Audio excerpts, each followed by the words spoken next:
There's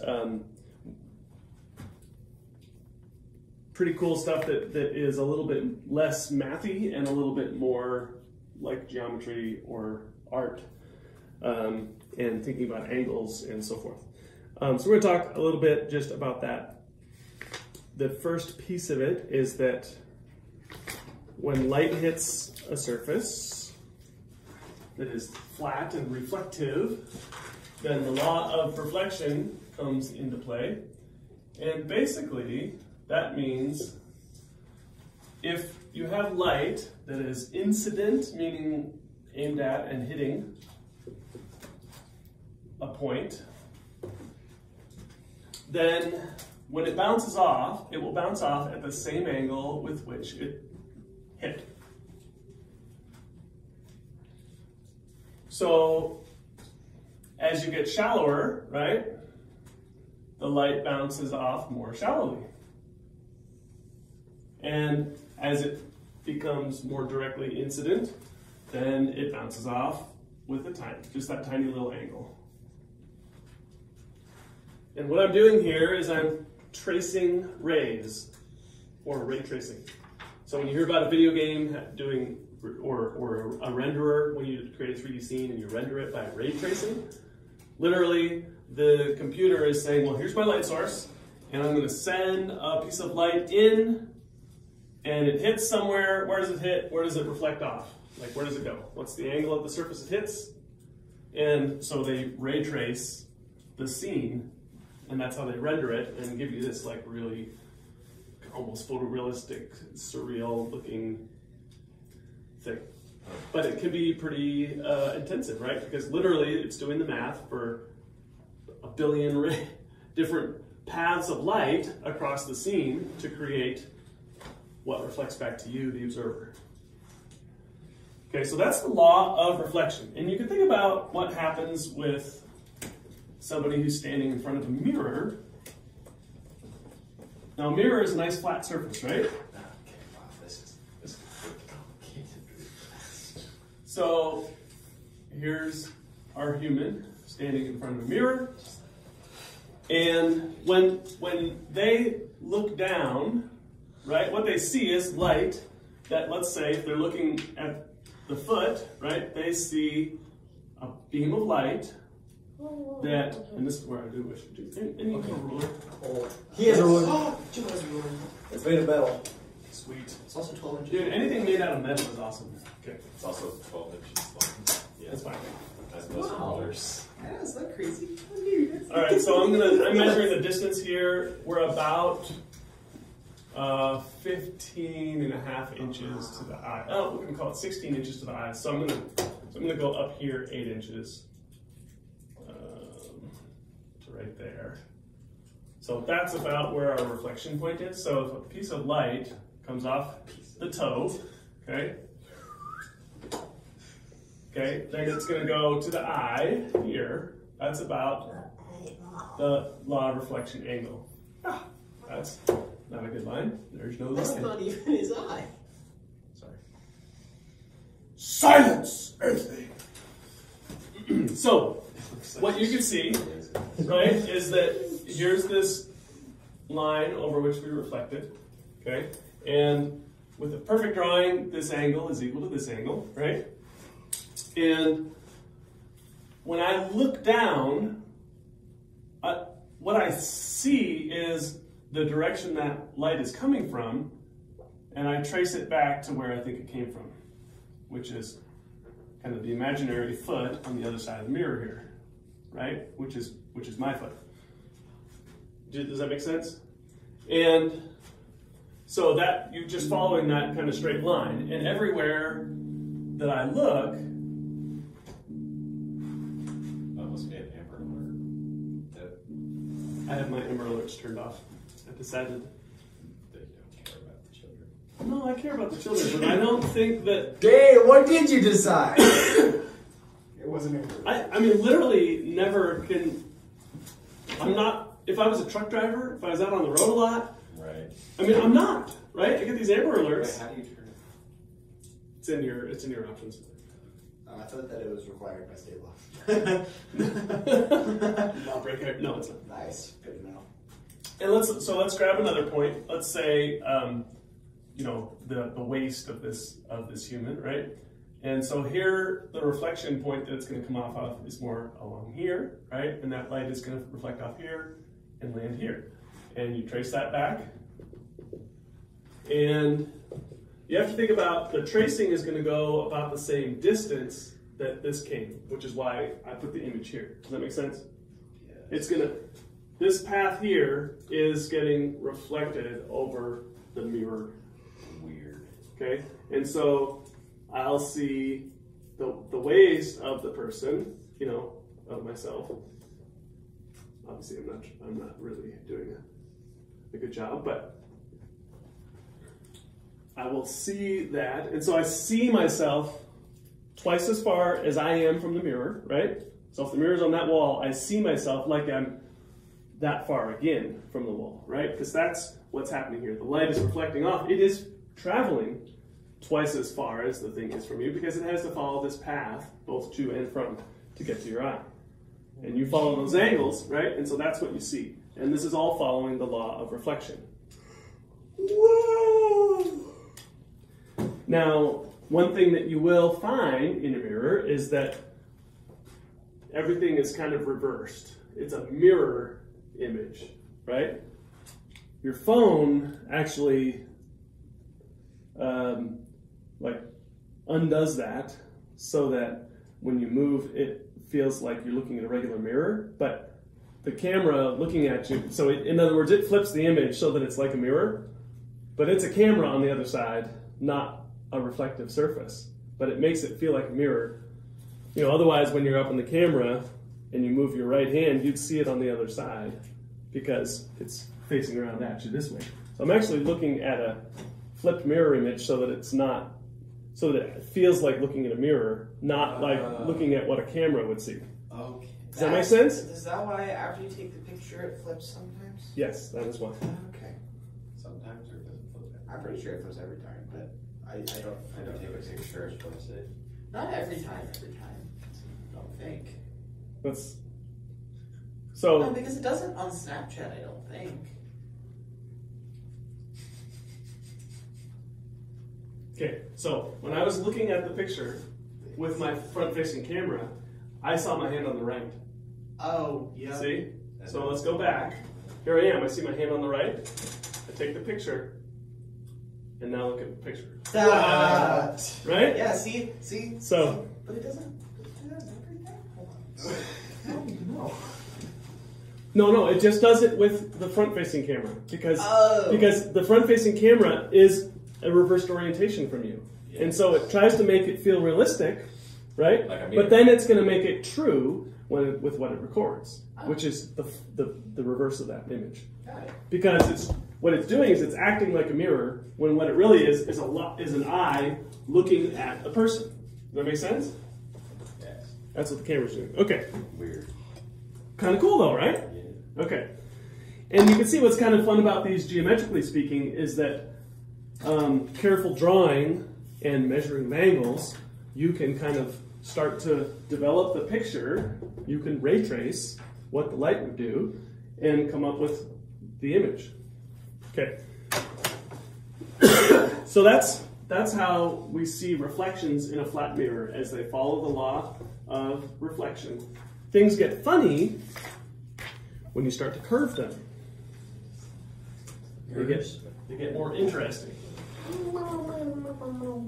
A virtual image. Virtual reality. It's got virtual image form virtual.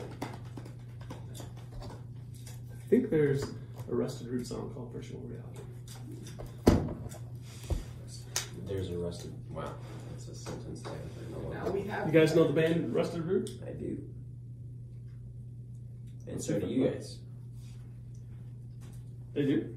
They do. That shocks me, because Rusted Root was around when I was in college. Well, there's just one song that I know. Is it in Brother Bear? No, it's in Ice Age, dude. Oh, okay.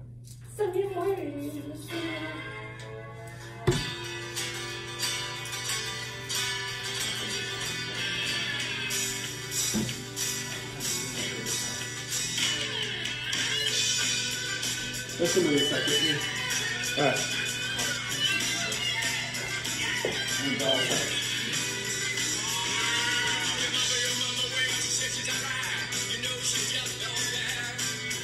And your turn.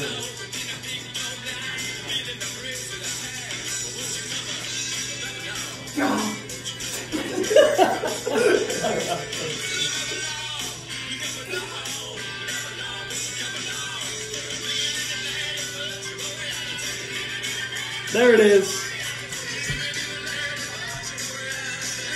Living in the land of virtual reality. All right.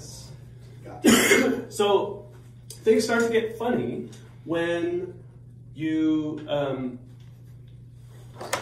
maybe let's try another one here. To do a true circle here as well.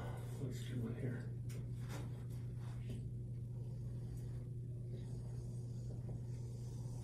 Okay.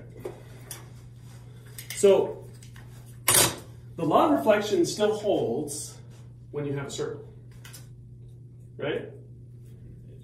But wherever you hit the surface, right, you don't get the same angle as you get at the next location, right? And so that has a kind of profound effect on the light. Trying to find where I actually drew the circle.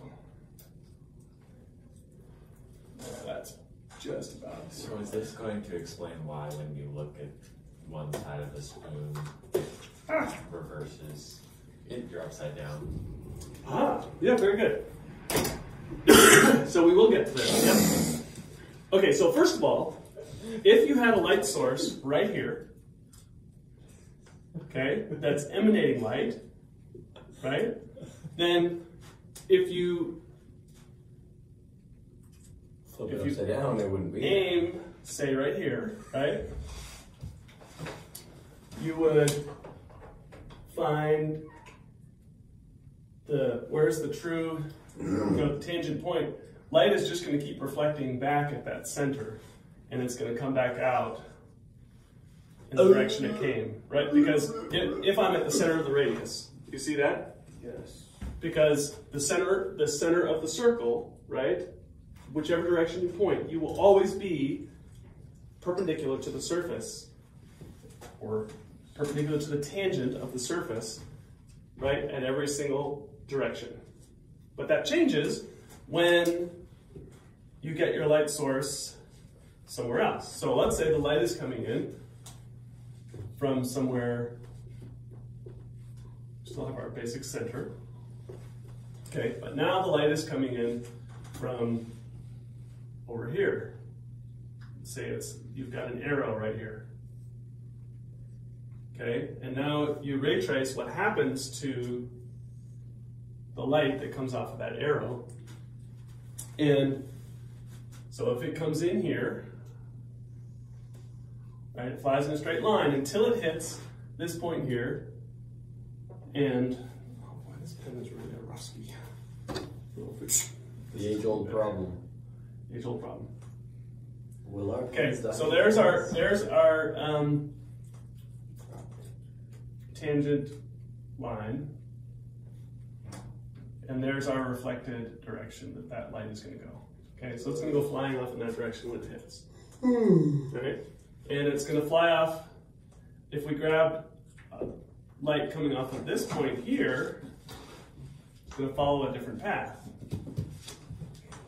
Okay, it's going to hit here, much shallower angle, right? Because our angle goes at center right there again.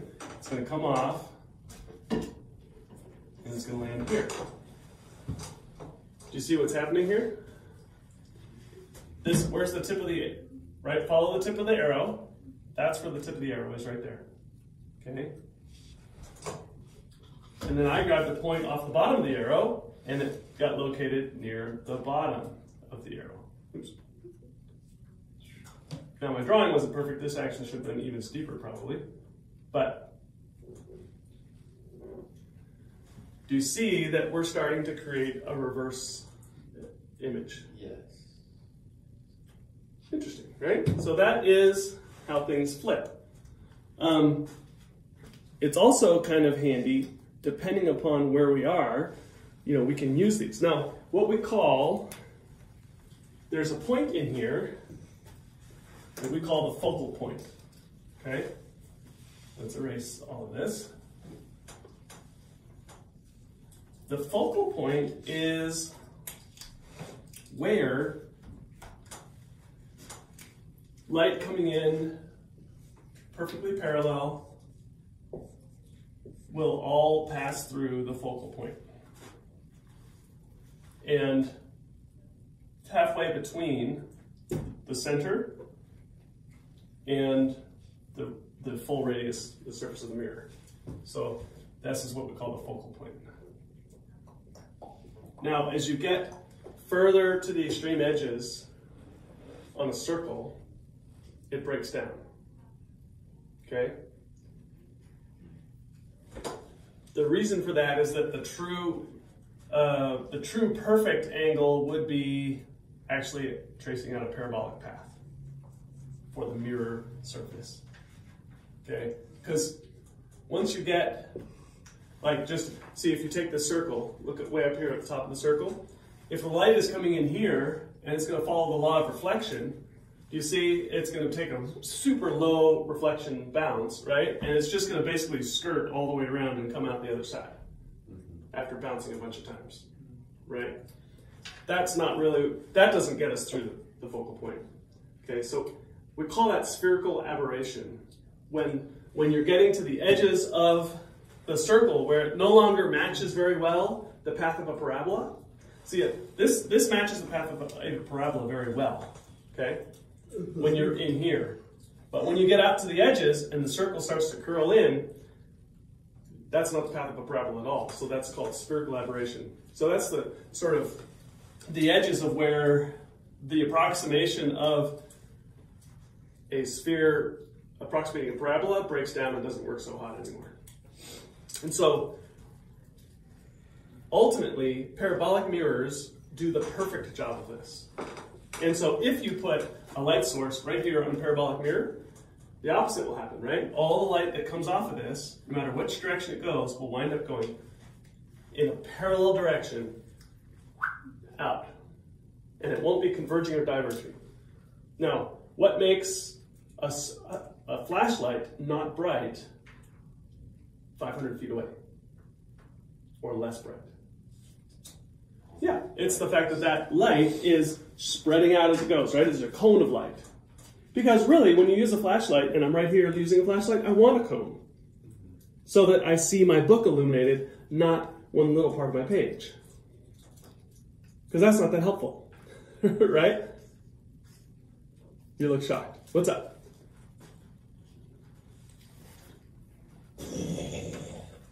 Okay. This is pretty sick, dude. Is this how they make lasers? What? Well, a little bit, right? So if you make a laser,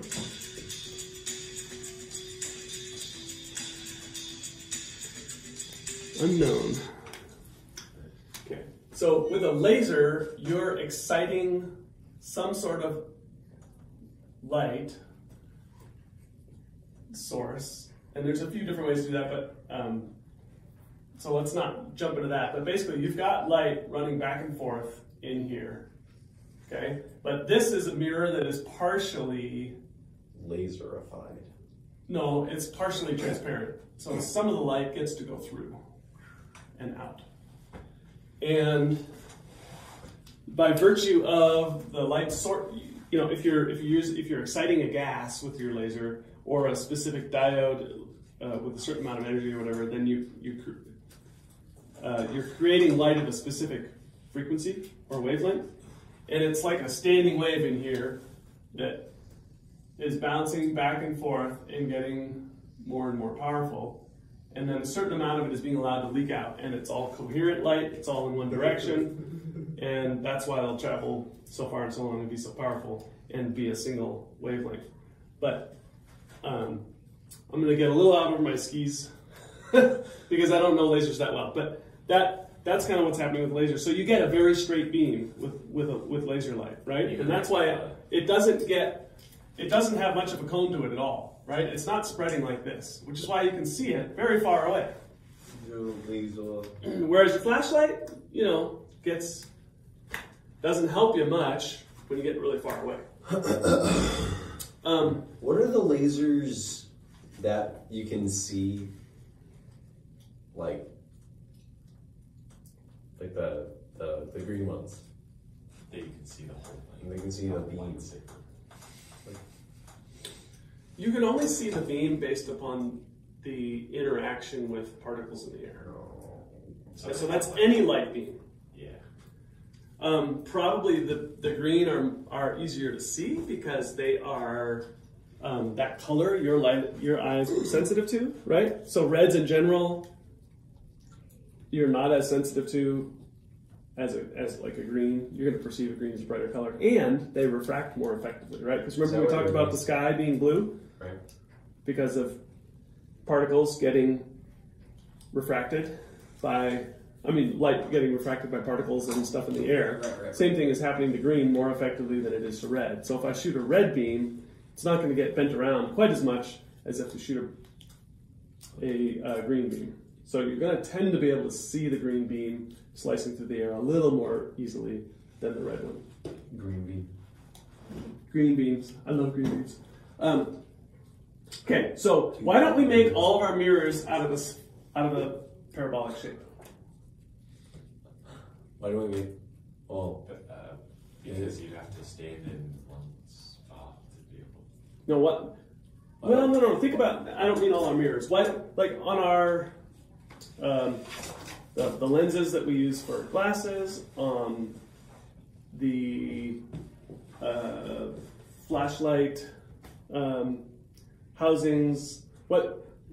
What's difficult about a parabola compared to a sphere? Parabola, you have to square something.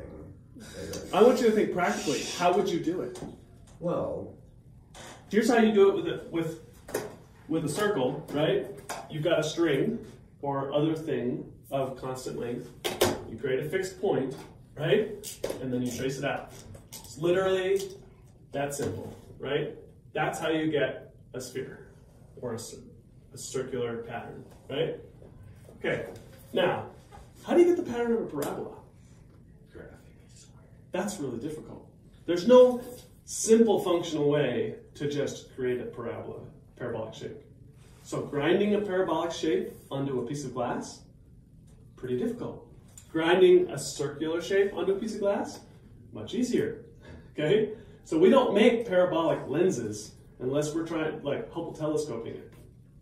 Or sometimes, they'll make parabolic lenses for flashlights that are they're not ground, they're plastic that's been cast in a mold. So you've made a mold that's in a parabolic shape, you cast the plastic, right? And then you deposit a reflective coating onto it. And you get a pretty decent, but plastic is not going to be as smooth as glass that's been carefully ground, right? But you get a pretty good, and that's how you get this flashlight that will, create a pretty long straight beam of light. Maybe twists in order to cone that out. Because what you're doing when you twist it, right, is you're moving that bulb relative to the focal range of the light, right? And so if you're here, then the light is it's no longer going to come out and be parallel, it's going to spread a little bit, right? So you increase the spread of the beam. And if you get the light right into the center of the cone, you're going to tend to get a long spot that can travel a long distance and not spread out as much. But the imperfections of the lens mean that the light is not all going to be perfectly straight. so the focal point is, you said halfway between the center. Halfway between the radius and the outside, the edge, the surface of the reflecting glass. Now, on a parabola, look at page 388, or sorry, page 390. He's got a graph of a parabola, and you have what's called the focus. So this is something that you would have learned in math, possibly. Yeah, we did. Okay. Focus and the directrix. It's called the focus of the parabola, yep, and the directrix, yep. So it turns out that for a curved mirror to focus all the rays to a single point, it must be shaped like a parabola. If a mirror is parabolic, the focal point will be the same as the focus of the parabola. Notice, however, that in the figures I have not labeled the mirrors I have been discussing as parabolic, instead as spherical. Why? Well, although they do a great job, they're really hard to manufacture, as we talked about. And so that's where he talks about spherical aberration, but that focus point is kind of the same idea, but for a parabola. In our case, we're not going to worry much more about parabolas because ultimately spherical shapes is what we use. And so that's where you can see down on the right-hand page, figure 12.7, the bottom there, he shows a light ray going through the radius. And just like we talked about, if the light is sourced here, right, it'll reflect directly back, right? If the light is moved somewhere else, then something different is going to happen, right? So here I've got a mirror for you guys. So I want you to think about this. Oh, okay. Okay.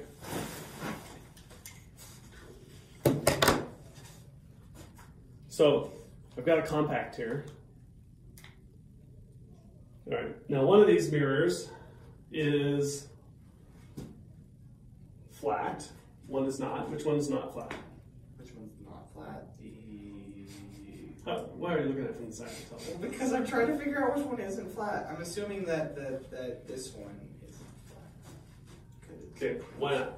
Well, because it's way closer to me than the other one. Because your image, it seems to be disproportionate. Yeah.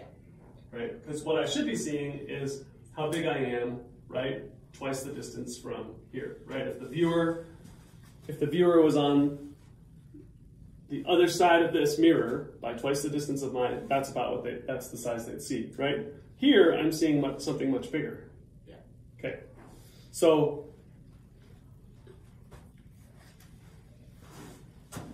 look at it and then give it to Daniel.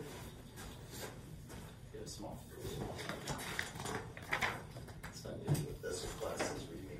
Why am I so large? My face. Is that's the side that's not flat, right? It's crazy. It feels flat. Well, I'll just rub my finger. Yeah, across but the mirror. it's not really flat, and now it's not really clean either. And now it's elbow clean. Or Okay. it isn't. It wasn't, and then I cleaned it with my elbow. So, Great. dude, I'm so. And you go. Oh, dude. Begin the outside the mirror too. Oh. Okay, so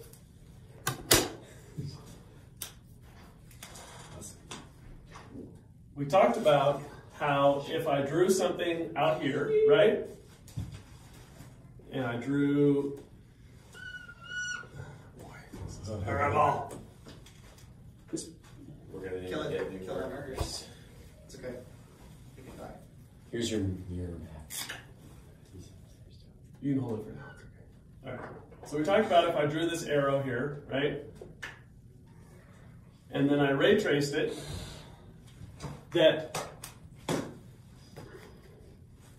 what you can do is you can ray trace through a few special locations from the same point. You can ray trace. We're kind of doing example 12.1 here. Okay.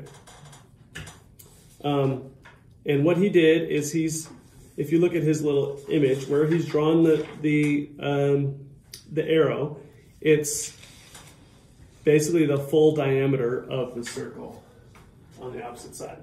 So I came close to that. I'm probably not quite there. I would draw my arrow more like right here. Okay. Because now I'm basically on the other side of my circle. Do you see that? Okay. And this is the center here. Now he's going to do some ray tracing. He's going to take one ray and he's going to run it parallel And he's going to run it through the focus. So it runs parallel. And we know that one running dead parallel is going to pass through the focus. We know that. That's the line of reflection. We don't even have to like do the geometry of seeing that to know that that's where that line, that light will go, okay? The next one that we can do that we know is what happens if light goes through the center of the circle? What happens when that happens? What direction does light go if it goes through the center of the circle? Straight back. Straight back. Good. So that one is going to come straight back. Do you see that this is the point where the top of the circle, the top of the line has to be? The arrow is right here. It's smaller and it's flipped. Okay.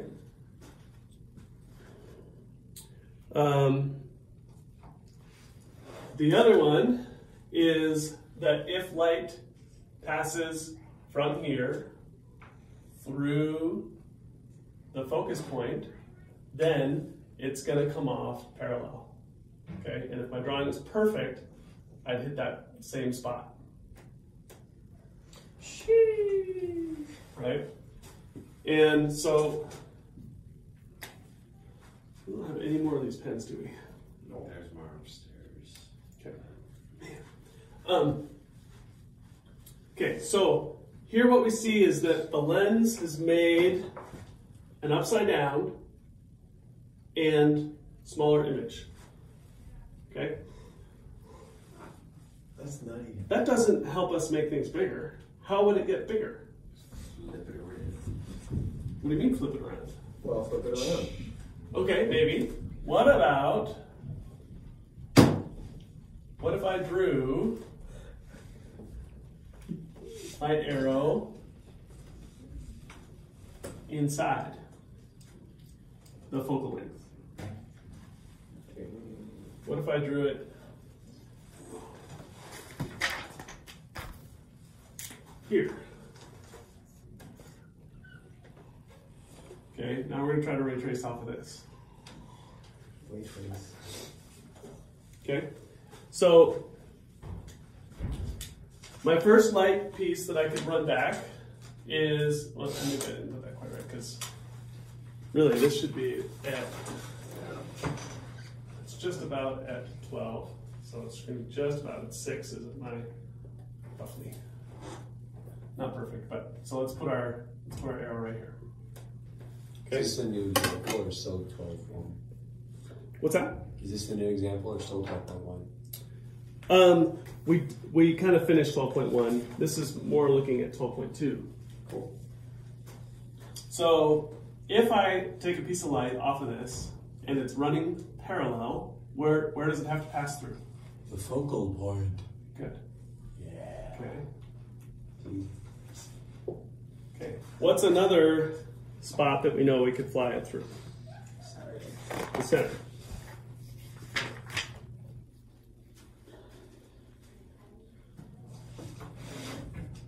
Okay. Let's see. I want to make sure I'm thinking about this right. So we flew it through the focal point. Yeah. Right. And then you've got the one where it's on this line here, right? So here's our line from our center through the arrow, right? So the light travels right and then reflects back along that same line and travels out here, right? It's like that. Okay. And the last point that he picks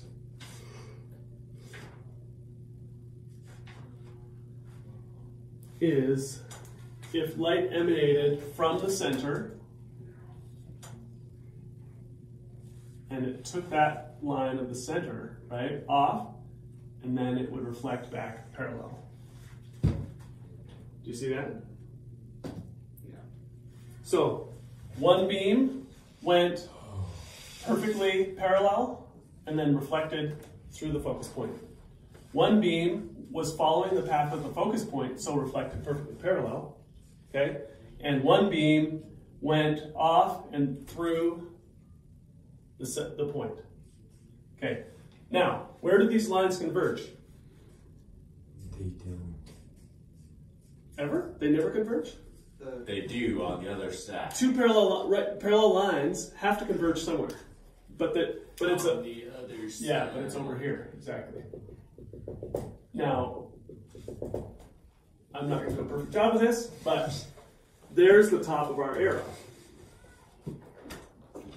Okay, it's not flipped. It's just bigger. It's larger than it was. Okay, and this is where you're at when you look in the compact mirror. You're inboard of the radius that's been cut to. And that's why it feels pretty flat, because it's a big radius. So like the less curved it is, the bigger it's going to seem. Okay, so And now, when you put your eye up to a magnifying glass or binoculars or something, okay, Getting now, into that focal area, dude. can you see yourself? Let me see. Let me see. Let me see. Let me see. white. Let me see. Let me see. Let me see. We get to just the right spot. Yeah, I see myself. Yeah, tell me what you see. Oh wait, I see myself in the bottom one, but in the top one I don't see really anything. I see your thumb in the top one. You do? Trying to No, find where the point is. Oh, there's my binder. Oh, my hand. Wait. Oh. Whoa! I can see. Oh, yep. I'm up. I can see. And you're upside down, aren't you? And there's two of me. Well, but you were upside down. So remember when we drew this one? When we drew this one, the point of conversion created an upside down image. Dude, that's clever. But when you get close, it's not an upside down image, and it's bigger. There's that's what it's like when you're inboard of that focal. But when you get outboard of it, the opposite happens. And you see yourself not bigger but smaller and upside down. From the same mirror. That's nuts. Oh, I think she wants to know if Josiah's gonna be. Oh. This is Shenko. Is she gone? Dude, get you made it. See you, Get you made it. She was there. I swear she was there. She was Promise. Okay. I swear I wouldn't lie to you.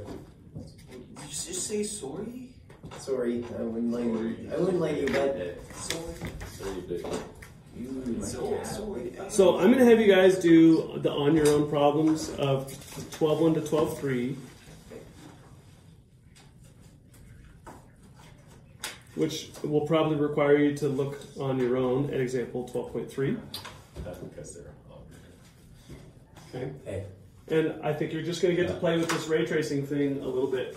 You're going to want to use your graph paper Yep. so that you can draw in a way that is geometrically accurate. You don't have graph paper? You've been using line paper for calculus all year? Yeah, remember? He was like, oh. For tests? I did my last test with line paper and it looked actually pretty freaking good, so I don't know what do you. that. Well, it's the same as doing it on graph paper, except there's fewer lines. We drew more in last lesson. I just do the lines. I And, can't draw straight lines. So I want you guys to do the 12.1 to 12.3 on your own and read that last sort of like epilogue chapter in E is equal to MC squared. So we're done with the book. And you guys still have your idea that you wrote a while ago for what you might write as a little paper. Let's see here. Maybe no. Possibly. We have to find it. Might be it. So find that. Okay. See if you still want to do that. Okay. and just do what I would call like just a little bit of an outline of what you'd write. If you think you need to change it, then that's fine too. I'm looking for kind of bullet points where you think you might go with that. And things that as you think it through, you identify that, well, I probably need to go research this thing or look this thing up because I don't really understand this, and that's part of what I want to do is understand this, right? So with that little outline, you're gonna identify research points, things you don't know, right? And kind of get yourself back on that train. So you've got 3 problems to look at in here, a little bit of drawing, basically, and read that one last chapter that's a wrap up, and resurrect your outline, or resurrect your ideas, kind of run through it in a little bit of an outline. I'm thinking that's about a page worth of bullet points and questions and that kind of thing. Is it just what Einstein did after? Because you have the appendix afterwards. We're not reading the appendix. So it's just all the way through what else Einstein did. The appendix is a useless organ inside the body. Yeah, the epilogue, page 204 is where that starts. Okay, and then we'll talk more about fun optics stuff next time.